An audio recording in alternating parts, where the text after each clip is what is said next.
संवर्तत पदभ्यां भूमि दिशश्रोतात् तथा लोकान अकल्पयन। नाभ्या नाभि के रूप में, अंतरिक्ष आशीत था, अस धातु होना, शीर्षणों में सिर, अंत बीच में, अंत बांधना, हिंसा करना, चलना, एक स्वाद लेना, देखना। आशीत था, अस का अर्थ होना, द्यो प्रकाशयुक्त, लोक, समावर्तत सम्यक रूप से हुआ, पदभ्याम पैरों के लिए, भूमि भूमि, दिशा, श्रोतात् श्रवण से, तथा उसी प्रकार, लोकान लोकों को, अकल्पयन कल्पना की। भावार्थ, नाक्षी मध्य स्थान है, उसी स्थान से शरीर को पोषण भी मिलता है, उसे आकाश कहा गया है। आकाश में ही सभी लोग अवस्थित हैं। भूमि भी पैरों के रूप में है। जैसे पैर के आश्रय से ही शरीर स्थित होता है तथा गति करता है, उसी प्रकार से भूमि के आधार पर ही जीव तथा प्रकृति स्थित है। प्रकृति में भूमि तथा समाज में शुद्ध का स्थान पैरों के समान महत्वपूर्ण है। समाज तथा प्रकृति के संरक्षण के लिए आवश्यक है कि भूमि की रक्षा की जाए। इसी प्रकार से शुद्ध अर्थात तकनीकी ज्ञान वाले शूद्रों का भी संरक्षण सम्मान किया जाए। निरुक्त नाभ्या, नभ मध्य होना, केंद्र होना, हिंसा करना।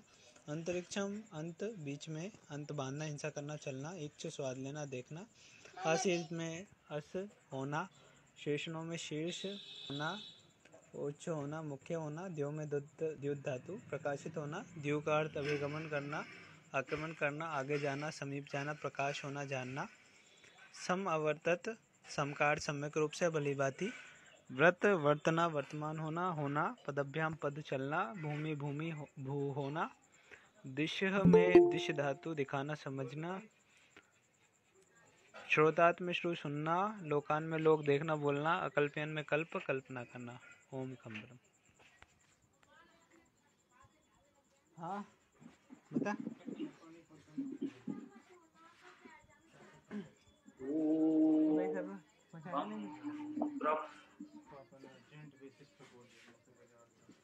यजुर्वेद अध्याय 31 मंत्र 13वां मंत्र प्रस्तुत कर रहे हैं।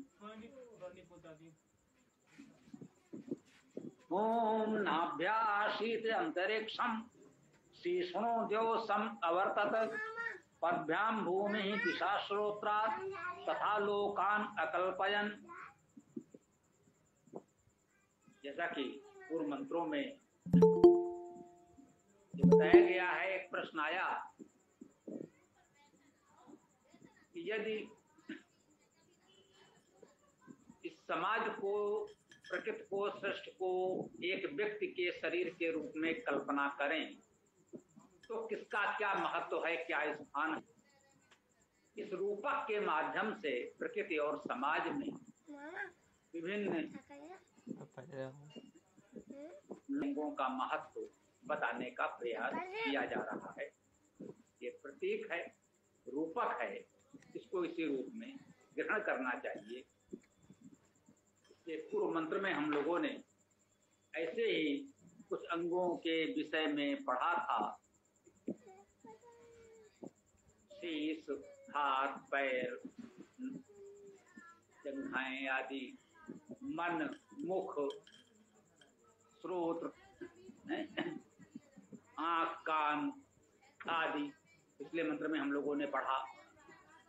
उसी को आगे बढ़ाते हुए इस मंत्र में कहा जा रहा है कि नाभि क्या है।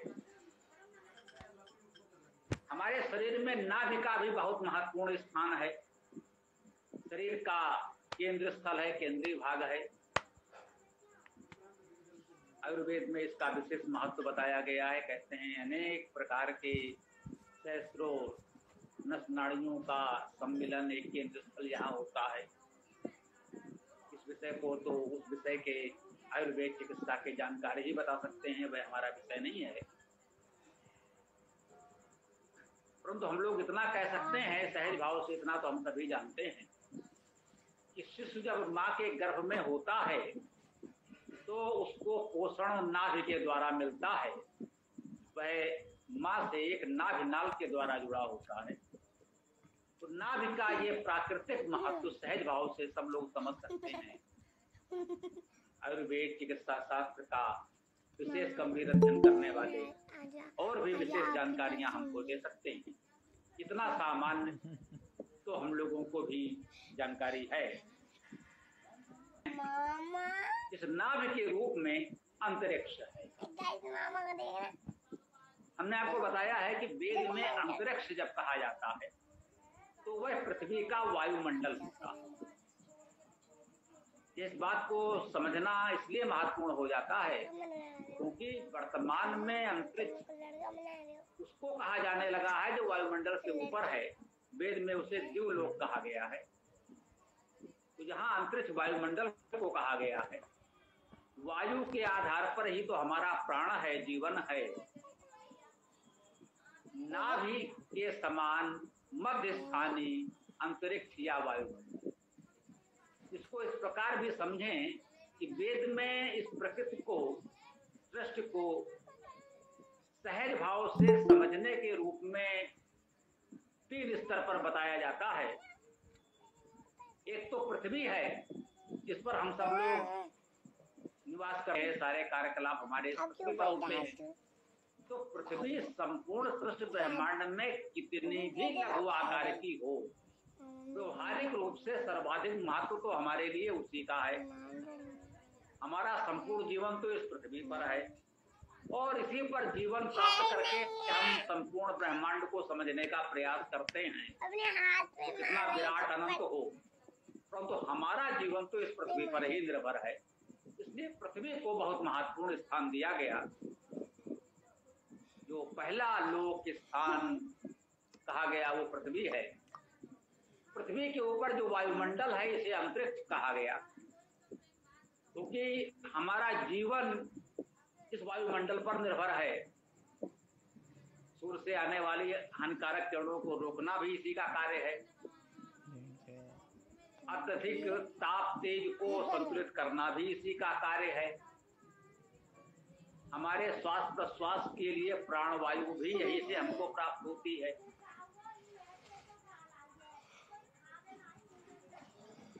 अनेक जीवन संबंधी गतिविधियां इस अंतरिक्ष अर्थात पृथ्वी के वायुमंडल पर निर्भर।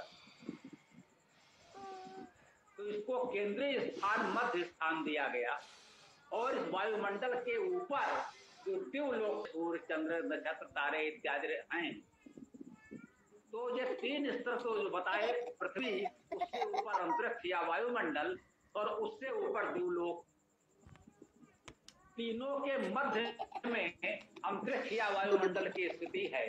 जैसे शरीर के मध्य में महत्वपूर्ण बिंदु, महत्वपूर्ण स्थान नाभिका है, वैसे ही संपूर्ण सृष्टि में, प्रकृति में पृथ्वी का वायुमंडल मध्य स्थानीय माना गया। एक भूमि पृथ्वी जिस पर हम रहते हैं, चलते फिरते हैं, और एक जो हमसे कुछ ऊपर है परंतु हमारे जीवन का आधार भी है, और एक उससे ऊपर है। ठीक है, सूर्य के प्रकाश से ही पृथ्वी पर जीवन है, चंद्रमा आदि नक्षत्र सबका महत्व है, परंतु बहुत विशाल संसार है, अनंत है। एक दृष्टि से कह सकते हैं, हमारे समझने की सीमा की दृष्टि से तो वो अनंत भी है। उसका और छोर समझना हमारे लिए व्यवहारिक रूप से संभव नहीं है। तो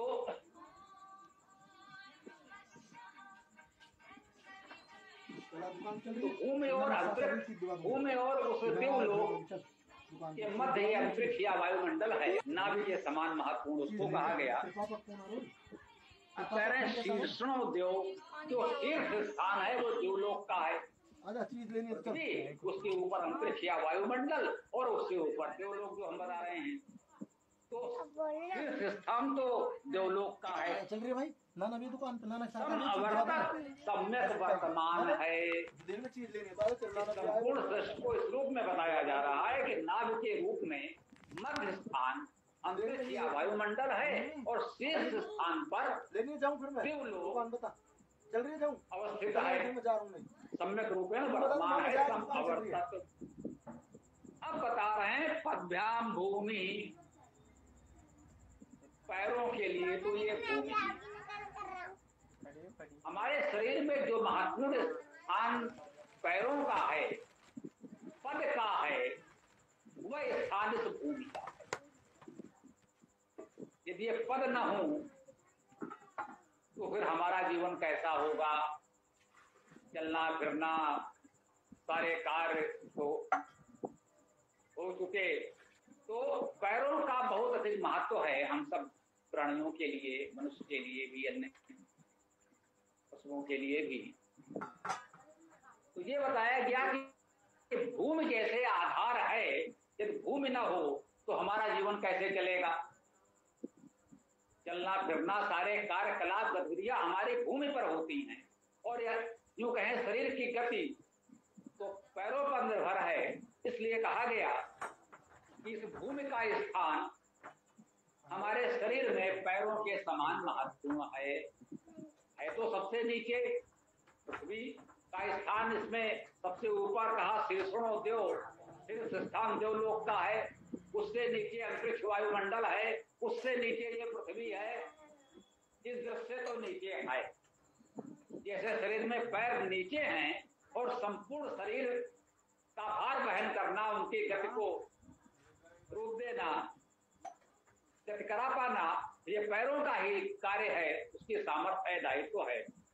उस प्रकार से कहा गया ये भूमि और पैर किस रूप में महत्वपूर्ण है, इनका यह महत्व है। हमने बताया था, अभी पहले मंत्र में आया था, इसमें ये कहा गया था समाज के लोगों के दृष्टि से कि मुख का स्थान ब्राह्मण का, बाहु का स्थान राजन्य का, पूर्व का स्थान वैश्य का, और पद्भ्याम शूद्रो अजायत, पैरों के रूप में स्थान वो शूद्र का है। तो भी हमने बताया था कि पद के अर्थ, पद धातु का अर्थ गति करना तो है ही मुख्य रूप से। तब हम कहते हैं उनको ये पद प्राप्त हुआ, ये पदक प्राप्त हुआ, तो ये सम्मान आदर पुरस्कार होता है। पद धातु का वह भी है, ये भी हमको जानना चाहिए। चलना, भूषित होना आदि अर्थ भी पद धातु के हैं।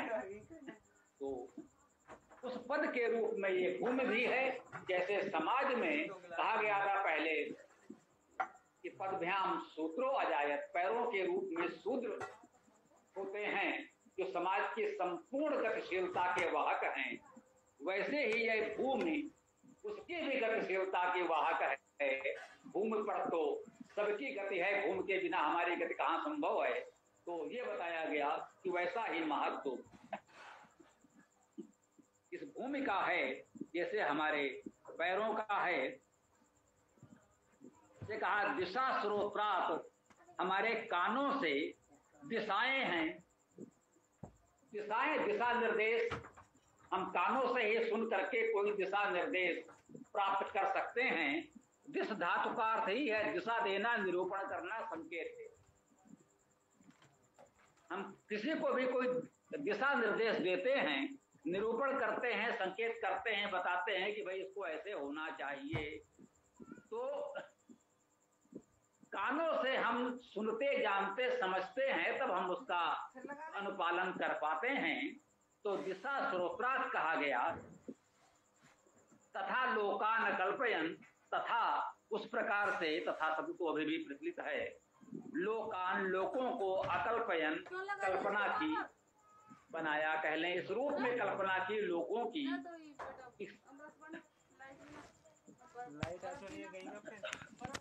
तो शरीर के रूपक के रूप में समाज की व्यवस्था और प्रकृति की व्यवस्था को हो रहा है।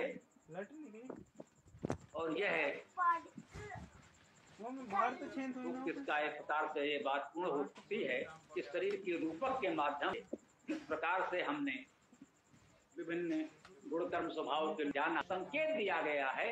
इस प्रकार से हम और संपूर्ण प्रकृति को